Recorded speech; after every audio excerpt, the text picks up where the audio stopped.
I wanted to say a few words about the situation in Venezuela. Obviously, we are seeing the Venezuelan people strive to get a government that they control, not have a government controlled by an authoritarian military regime that in turn is controlled by Cubans and other forces external to Venezuela. This is obviously a very serious situation. The president has been monitoring it minute by minute throughout the day, as have his advisors.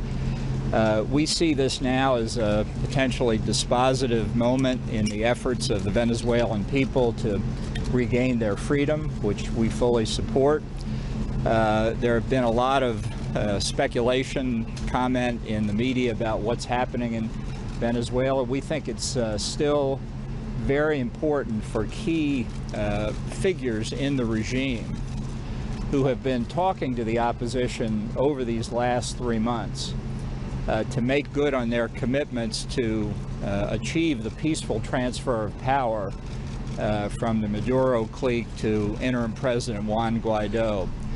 Figures like Defense Minister Vladimir Padrino, Chief Judge of the Venezuelan Supreme Court Miguel Moreno, the commander of the Presidential Guard, Rafael Hernandez Dalla, all agreed that Maduro had to go.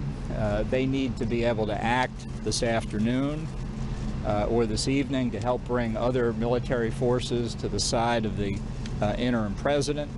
The Cubans, we believe, have played a very significant role in propping Maduro up today, possibly with help from the Russians. That's the speculation, certainly in Caracas.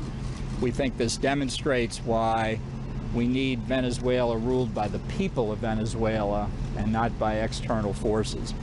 That's what we're looking at, and I'd be happy to answer a few questions.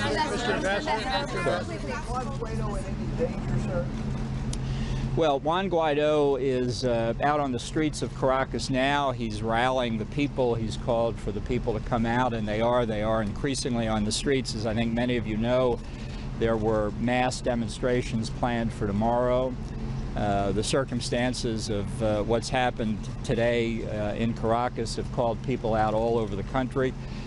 So Guaido is behaving in the same courageous way he and other figures in the opposition have these last 3 months. We know that over 40 people have been killed by the Maduro regime in the course of these protests.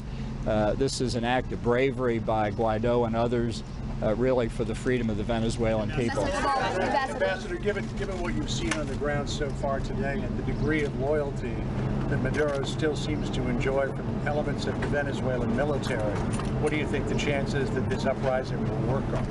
Well, I don't think it's support in the military for the Maduro regime. I think it's fear. I think it's fear of the 20 to 25,000 Cuban security forces in the country. I think it's fear of the consequences if adhering to the constitutional mandate of the interim president fails.